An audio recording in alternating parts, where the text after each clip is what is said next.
Welcome back, everyone. Jenny Anderson here. For those of you who don't know, I am the host and the creator of this show.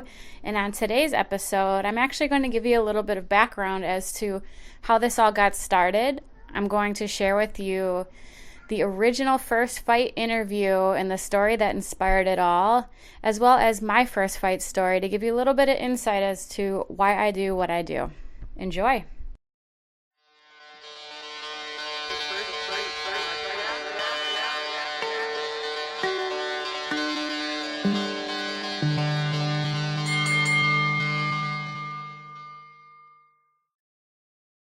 I think to better understand my interest in this topic is to hear my first fight story.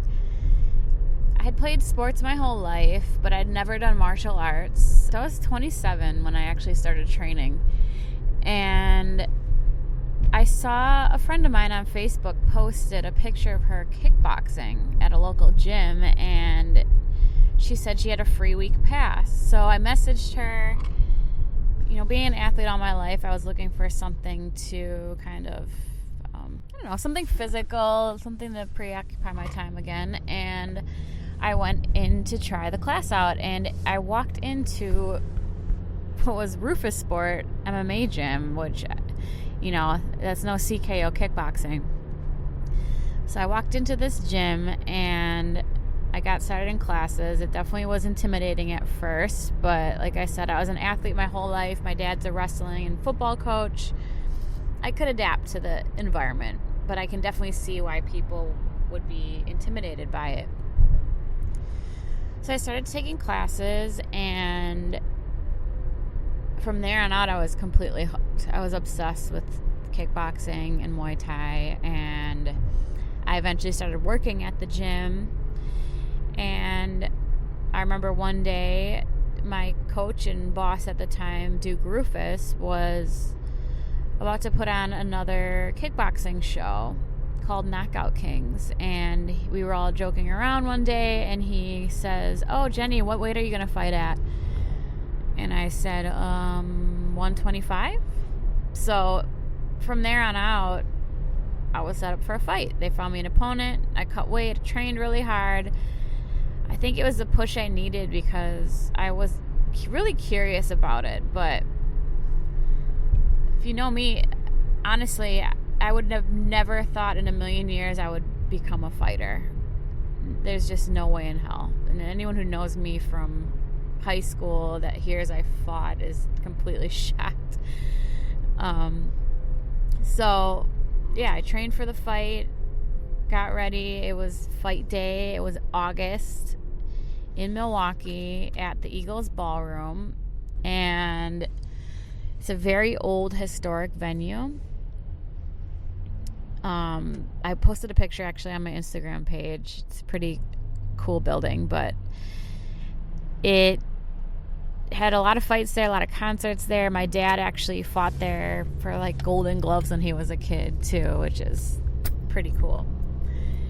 And we were up on the second floor, the locker rooms were, and it was really hot. And I remember just waiting for my fight, and it just smelled like liniment oil and just stuffy. And I remember there was a hole in the wall with a fan turning around, slowly cutting off the light that was coming in. And I remember being so thankful that that fan was there because it was calming me at the moment. So they pushed my fight back. So they had the intermission first, which sucked. I had to wait even longer. Finally, it was time for me to go down, and we went to the staging area, which was on a big stage, and it was pitch black behind a curtain. And I was with Duke, my coach Scott Cushman, and my teammate Callie Robbins, and we were all waiting, and it was quiet, and just, it's the worst part. I don't care what anyone says. Waiting to get called to walk out is the worst part of fighting. And everyone was nervous. You could just feel it because it's my first fight, and I'm a woman. People are obviously going to be more protective, and I also, like I said, I don't come off super aggressive in life, so they were understandably nervous about me. And Duke comes up to me and says, "Jenny, remember, this isn't a sport, it's a fucking fight. Yeah, I think my eyes probably got really big. And I knew it. It did not feel like a sport. I felt like more terrified than I've ever felt. But they were nervous because you never know how people are going to react. Some people rise to the occasion and some people totally crumble. And I've seen it happen time and time again. And it's always surprising. You never know who's really going to rise up.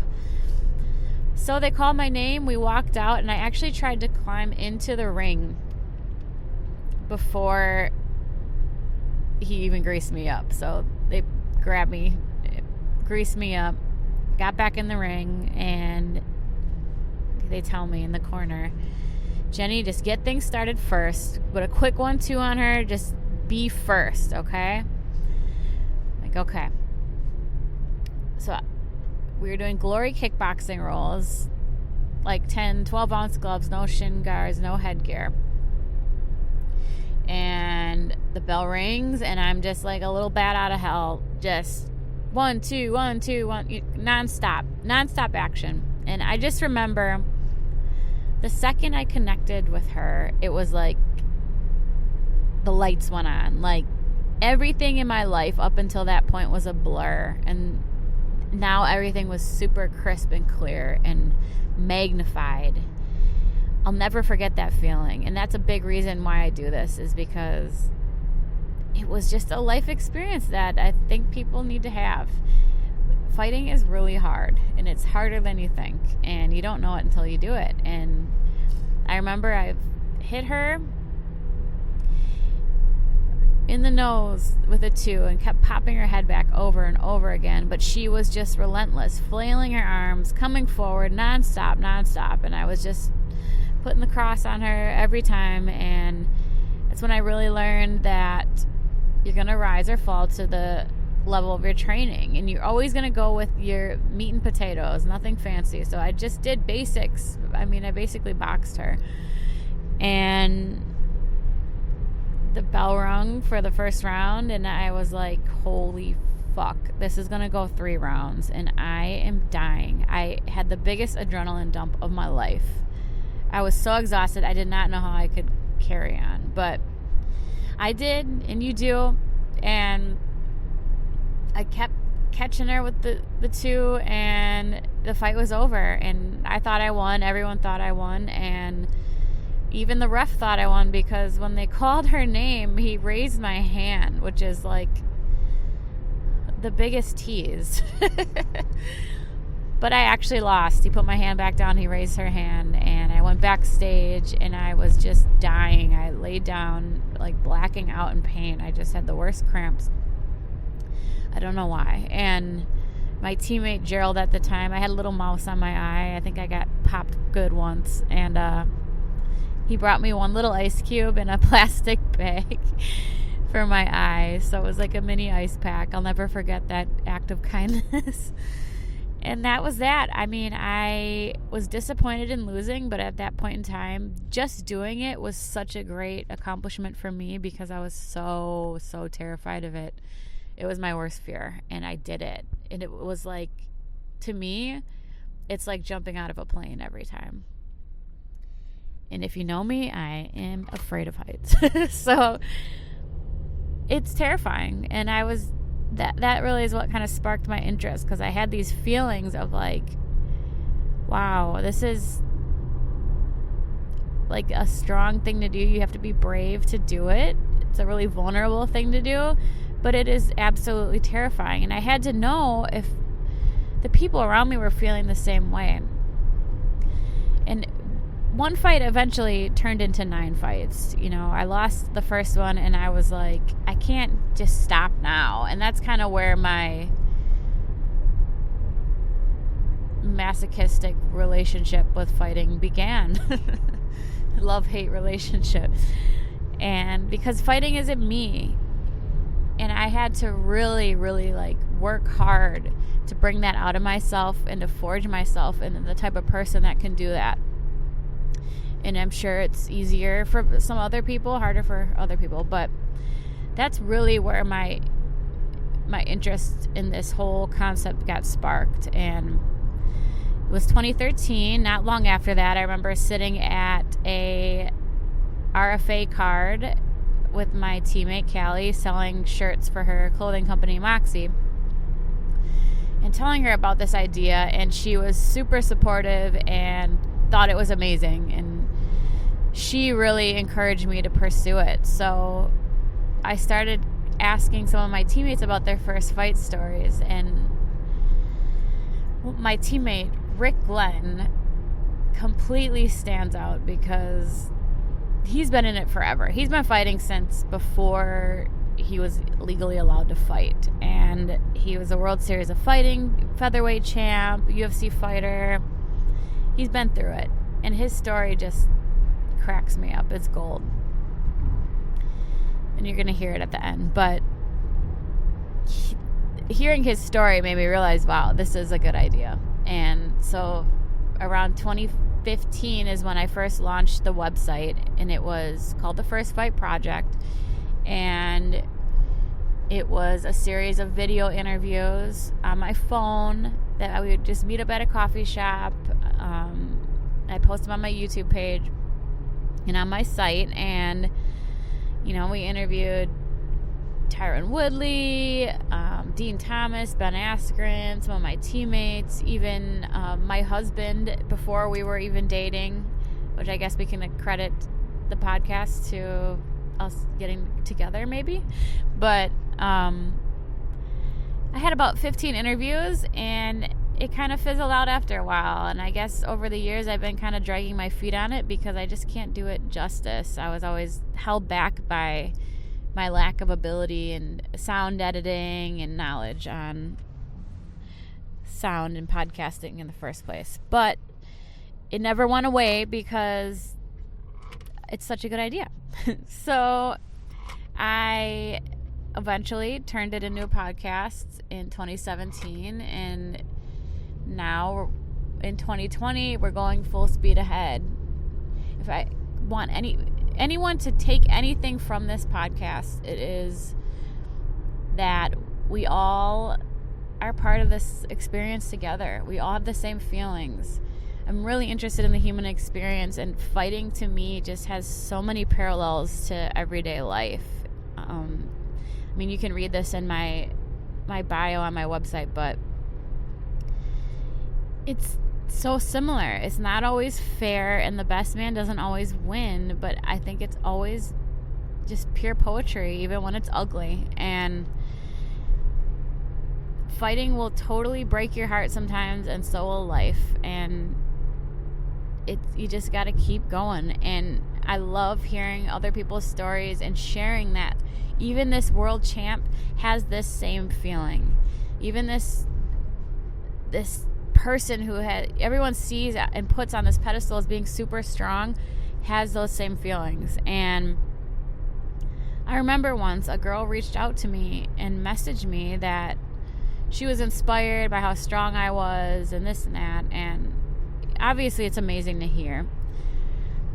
However, I just told her, I'm like, I'm not stronger, I'm just brave. Like, we all are afraid. We all have these feelings, but we do it anyways. That's the thing. And once you start conditioning yourself to do it despite of your fears, I think it bleeds into every area of your life. And that's why I always love teaching, because even if you can get someone to go outside their comfort zone and just take a class or try a head kick or whatever it is, once they start making little steps going out of their comfort zone, it's easier for them to take big steps. And to me, fighting was always just an exercise in how I could push myself. And I found pieces of myself fighting that I never knew I had. You know, you have moments in fights where you surprise yourself. Sometimes you're disappointed, and sometimes you're amazed at what you have inside of you. And I love that about fighting. I think it makes you feel alive because you bring yourself a little bit closer to death.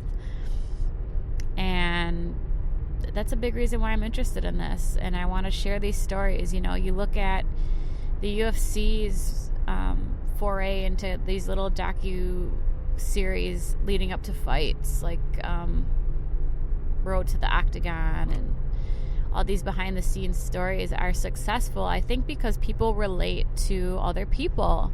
They want to hear the stories behind the fighters. And that's my tagline, is the people and stories behind the fight. That is what's interesting. Fighting in the ring or in the cage is literally like 1% of it all. Our lives, fighters' lives, are so much more than that. There's so much that goes into it, and any criticism of fighters is really, by people that don't do it, is really disappointing. And I think we saw this past weekend with Cowboy Cerrone saying it's the hardest thing he ever had to do, and that is the truth. Every fight,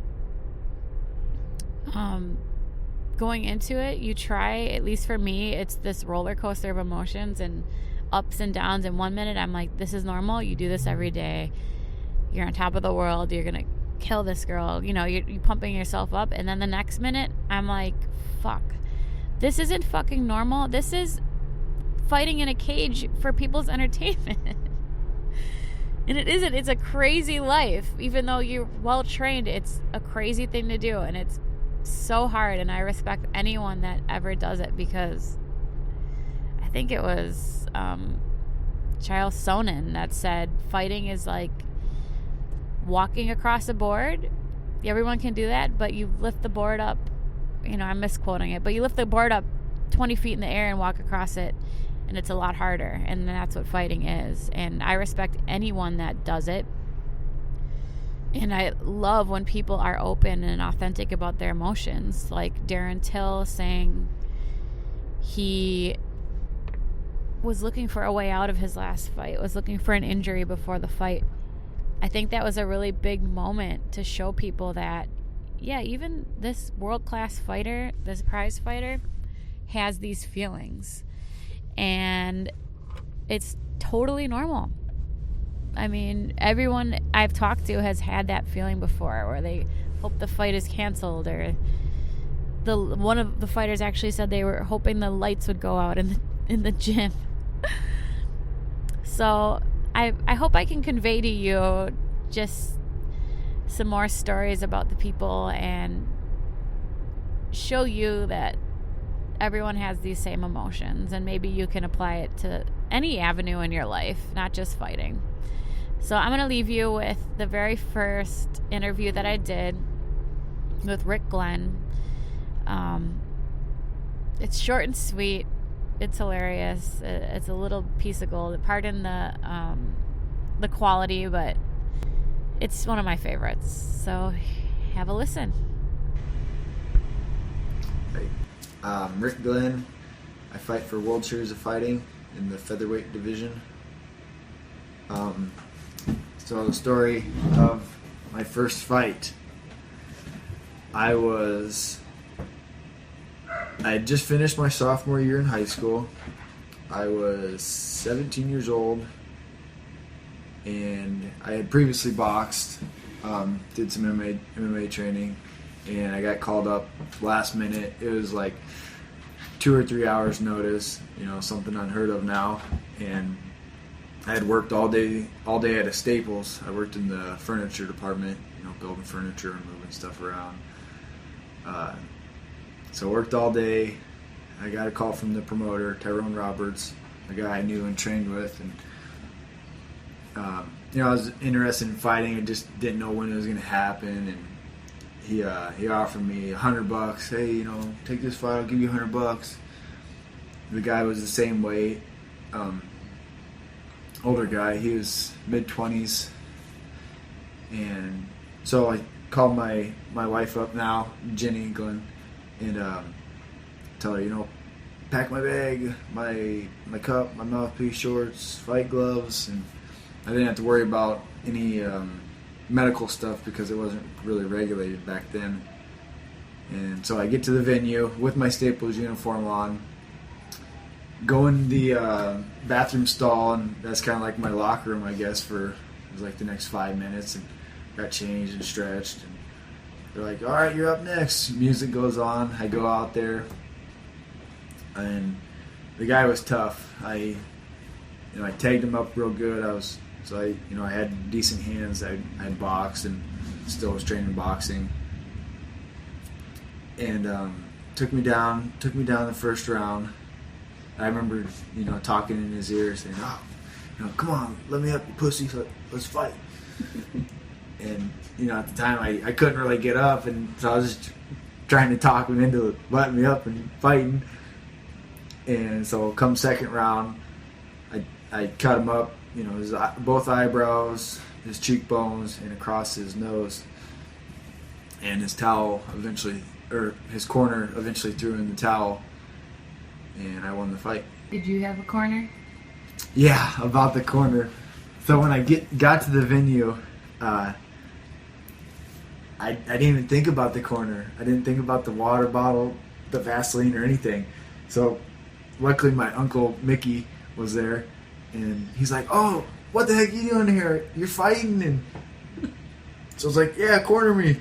And so he cornered me, and then going into the second round, or right after the first, I guess, in the break, he didn't have any water, and one of his friends was by, and he's like, "Hey, let me have that water," and threw the water over to me. And so I got someone else's water to sip on, and yeah, that was a crazy story, or crazy time. But So how did you feel before you stepped in the cage? What was going through your mind? before I stepped into the cage for the first time, I was thinking, man, I'm gonna make $100.